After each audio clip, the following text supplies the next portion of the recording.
Gautama caminhou pela estrada remoendo-se por dentro, com o que o eremita lhe dissera.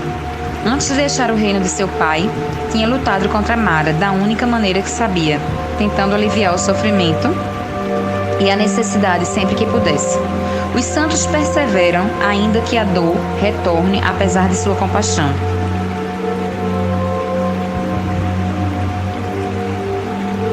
Mara sobreviveu a muitos santos. Que mal faria mais um? Mas um estranho elemento havia sido adicionado à equação. O eremita deu a entender que o demônio tinha medo de Gautama. Mas por quê? Os demônios são imortais, não podem ser atingidos fisicamente. O enigma era ainda mais complicado. Gautama parecia ser a única pessoa que Mara temia. Lembrando que Mara é o demônio, né? Ele revirava incessantemente tais pensamentos em sua mente. Era impressionante como toda a paz que conseguira obter com seu mestre na floresta tivesse desaparecido em um único dia. Qual o propósito de buscar outro mestre, se a mesma coisa voltaria a acontecer? Gautama murmurou as únicas palavras de consolo que conseguia lembrar. Entregue-se e liberte-se. Você disse alguma coisa, irmão? Como? Gautama ergueu os olhos e viu outro monge, mais ou menos da sua idade. Há quanto tempo você está aí? Perguntou Gautama. Alguns minutos. Quer se juntar a nós? Você parece estar com fome. No fim da estrada mora um agricultor rico e a esposa dele parece gostar de mim. O jovem monge falava meio que sorrindo, como se quisesse tranquilizá-lo. Gautama se levantou e o seguiu pela estrada de terra salpicada de sombras. Na curva seguinte, vi um pedaço de tecido, cor de açafrão, brilhar por entre as árvores. E quando o pequeno grupo de monges fez a curva, o jovem que estava com Gautama acenou para eles. Andem logo, gritou. Gautama permaneceu em silêncio, mesclando-se ao grupo como um peixe solitário que voltava ao cardume. O monge que o convidara para seguir com eles era mais alto e mais velho que os outros. Para onde você está indo? Perguntou. Para o leste, respondeu Gautama. Havia grandes cidades no leste, com vastas populações, onde encontraria mais ashram e todos os mestres famosos. Ele então pediria que o ajudassem com seu dilema. Quem é você? Perguntou o monge mais alto. Gautama disse seu nome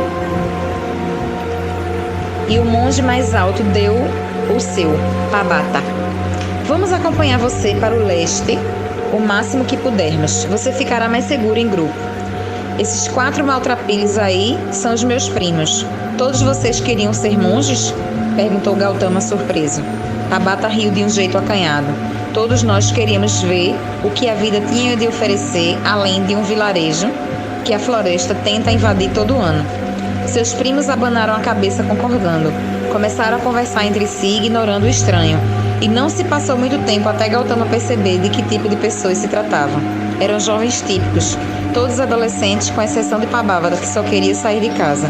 Olhavam para todas as camponesas bonitas que passavam pela estrada, brincavam com as pessoas que falavam seu dialeto e faziam perguntas ansiosas sobre as novidades e as fofocas, caso tivessem a sorte de encontrar alguém vindo da aldeia perto de sua casa. Gautama nem precisava fechar os olhos para que o disfarce das túnicas de cor de açafrão se desfizesse. Você já encontrou um Dharma? Perguntou Pabata quando o grupo ficou mais ou menos em silêncio. Esperava que o monge mais alto desse uma resposta indiferente ou então fizesse uma piada, mas ele ficou com uma expressão luminosa no rosto. Penso no Dharma dia e noite. Seus primos riram e um deles disse: ele é o cara sério. Deixamos que pense por nós. Pabata empertigou-se. Sem ensinamento, não somos melhores que mendigos indolentes. Essa resposta, por mais branda que fosse, deixou seus primos ofendidos. Eles apertaram o passo, deixando Gautama e Pabata para trás. Gautama ficou feliz por ver que se afastavam. De repente, Pabata perguntou: você sabe por que eu parei para chamar você? Você parece uma pessoa bondosa, respondeu Gautama. Talvez, mas a bondade não nos leva muito longe nessas estradas. Não, foi outra coisa. Eu estava andando com meus primos, amaldiçoando o calor, pensando em alguém que deixei para trás. Você sabe como é. E de repente eu senti uma brisa fresca. E quando olhei nas sombras, lá estava você. Entende? Não. Tabata pareceu não acreditar no que ouvia. Você está brincando comigo, não é? Quando Gautama não respondeu, o monge mais alto arregalou os olhos. Quer dizer que você não sabe? Foi você. Eu senti a sua presença. Siddhartha sentiu seu rosto enrubescer. Mas isso é impossível. Eu garanto que... Garante? Tabata olhou com uma sonora gargalhada. Eu senti que você pertencia a uma alta casta. Olha só. Dizer isso deixou você vermelho. Gautama gostou do monge camponês. Então revelou. Eu estive com um santo na floresta. Senti sua presença todos os dias, todos os minutos. Isso me fez. Não sei o que isso me fez. Deixou você embriagado, talvez. Esse tipo pode enlouquecer a gente, com certeza. Tabata parou de falar por um instante e completou. Então, você deve ser um santo também. Os semelhantes se atraem, não é assim? Não nesse caso. Tabata balançou a cabeça, franzindo a testa. Você não deveria falar assim de si mesmo dessa maneira. O karma é tímido. É muito fácil afastar os de boa natureza. Apertou o passo para se juntar aos primos. Gautama deixou-se ficar para trás e um instante depois ouviu gargalhadas e gozações. Sentiu-se tentado a desaparecer e esquecer os outros monges, mas não fez isso. Tabata virou-se e viu Gautama a alguns metros de distância. Não seja tímida, princesa. A provocação, como tudo que Tabata dizia, não era maliciosa. Havia opções piores para Gautama do que viajar com aquelas pessoas. Talvez conseguisse achar respostas na próxima cidade ou com o próximo mestre. E então os errantes com túnicas cor de açafrão caminharam juntos por vários dias. Gautama tornava mais fáceis os intervalos entre as fazendas, encontrando frutas e água fresca que os outros não conseguiam achar. Eles, por sua vez, mendigavam de maneira mais persuasiva e flertavam com as esposas dos agricultores para conseguir mais rote e arroz. Rote é pão, tá, gente? Aquela ali faz uma boa manga em conserva. Vale a pena riscar um beijo atrás do celeiro, disse um dos primos, dando uma piscadela. Certa manhã, Gautama levantou antes do amanhecer, como estava acostumado a fazer com seu amigo mestre, e meditou sobre a fraca luz azul acidentado.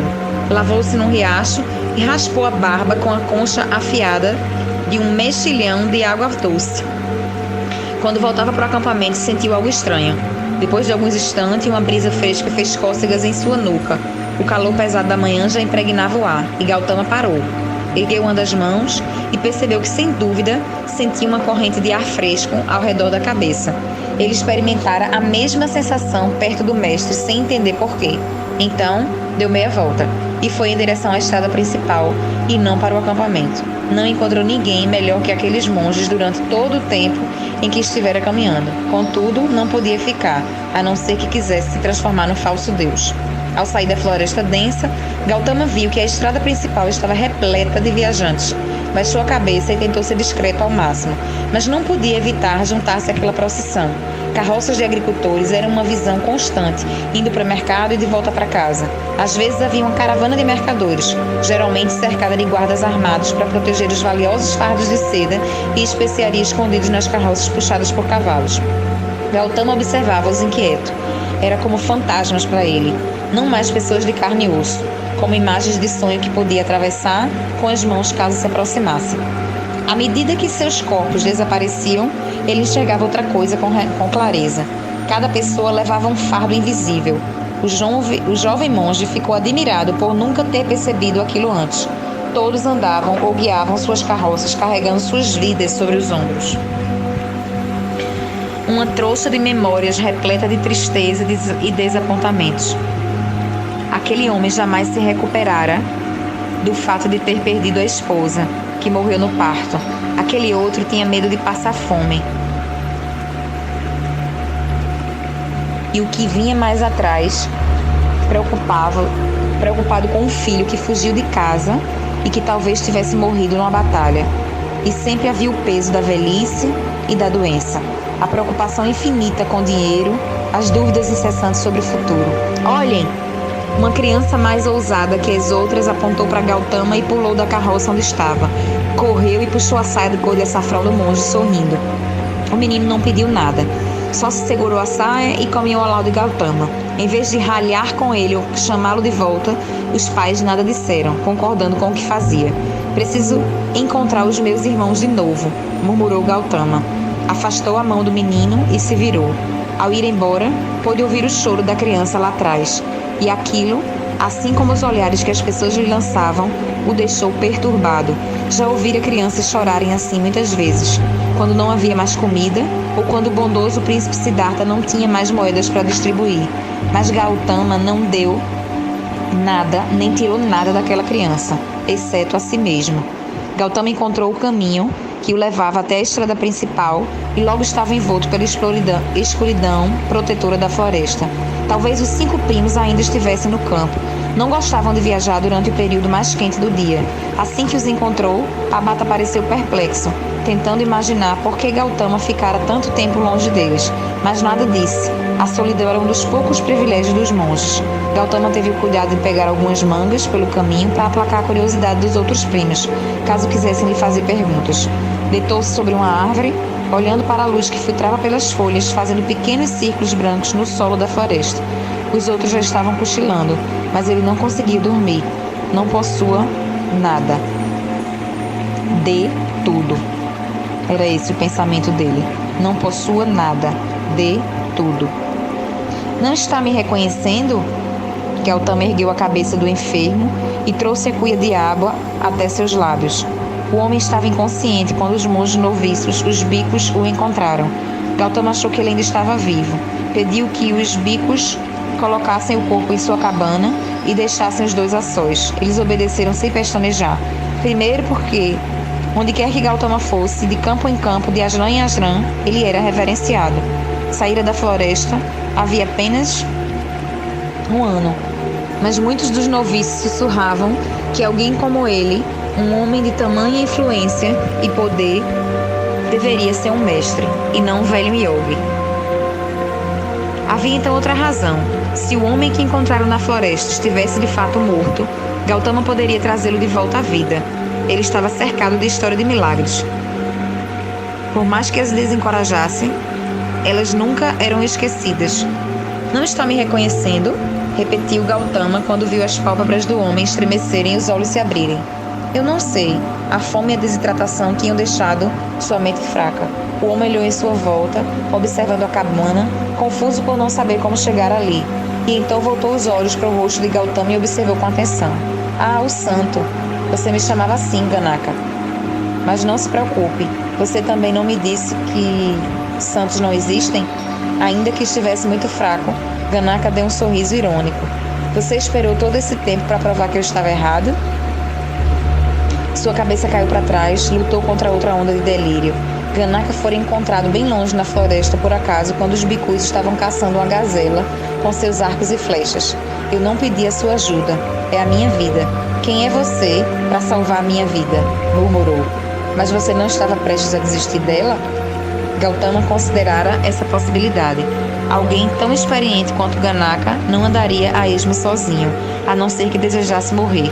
O monge virou o rosto e recusou-se a responder. Conversaremos mais tarde, disse Gautama. Colocou água e frutas ao lado do catre e saiu. Do lado de fora viu dezenas de cabanas na grande clareira. Era primavera e os bicos mais jovens sentiam os efeitos da estação. Faziam exercícios, brigavam, falavam em segredo a respeito das moças que deixavam para trás. Alguns sentiam muitas saudades de casa. Sempre que o clima era ameno, mais um punhado deles não comparecia para as preces da noite. A primavera tinha mais influência sobre eles do que Deus. Gautama caminhou por entre as fogueiras. Àquela altura já tinha explorado todas as cidades do reino, mesmo aquelas que ficavam no extremo leste, mas dava a tentação de pôr os pés dentro dos muros de Kapilavastu. A notícia se espalhava e grandes grupos de aldeões e camponeses viajavam para encontrá-lo e receber sua bênção. Alguns eram de Sáquia e se lembravam dele. Se murmurassem, príncipe ou vossa alteza, quando se prostravam diante dele, Gautama não se importava nem dava qualquer sinal de que reconhecia seu passado. Os últimos 4 anos fizeram com que Gautama se tornasse de fato Gautama. É claro que ainda conseguia se lembrar dos rostos do seu passado, mas agora sabia controlar suas recordações. Para ver as imagens de Shana ou Sudodana, ele pedia para vê-los. Aprendam a usar a memória, disse os bicos mais jovem. Não deixem que a memória use vocês. Caramba, que legal isso, hein? Aprendam a usar a memória. Não deixem que a memória use vocês. Ananda, um monge que deveria ter a mesma idade que Gautama, 33, correu até ele. Parecia estar com pressa, agitado. Outro milagre, irmão, o que devo fazer? Gautama franziu a testa. Que maravilha! Eu supostamente realizei agora? Um aleijado acabou de chegar ao campo usando muletas. Ele saiu de joelhos e clamou pelo seu nome. Ficou se retorcendo e agora está andando. Não é de impressionar, Ananda? Com todos esses meus poderes, eu bem que poderia evitar as bolhas nos meus pés quando caminhamos por uma estrada cheia de pedras. Ananda estava gritando demais para sorrir. É só mais um impostor querendo comer de graça, disse ele. Mas nós não alimentamos todos, mesmo os impostores? Perguntou Gautama.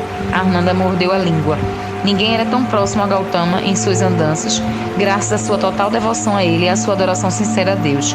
No entanto, recentemente, Ananda, um homem baixinho e corpulento, tão teimoso quanto leal, havia passado a agir mais como sargento ou como um oficial militar, à medida que mais e mais responsabilidades apareciam para Gautama, que tinha de lidar com os bicos.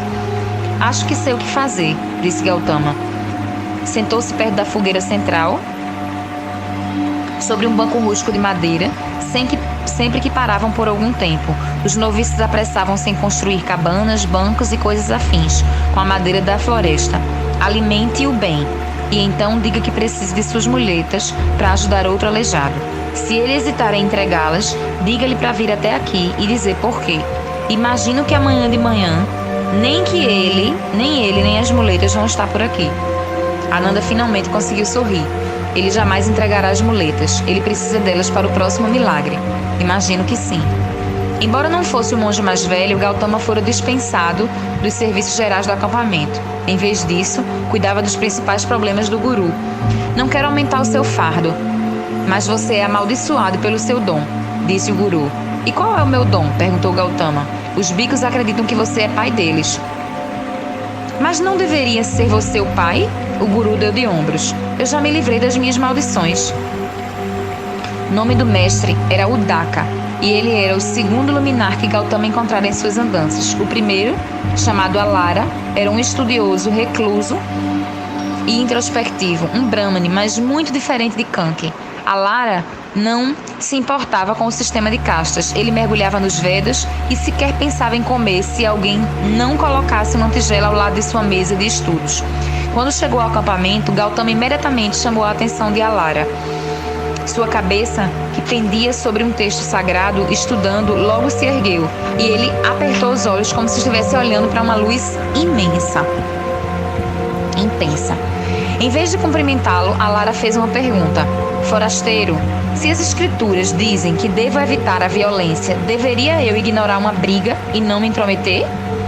Gautama, que estava pronto para se prostrar aos pés do mestre e implorar que ele o instruísse, ficou surpreso.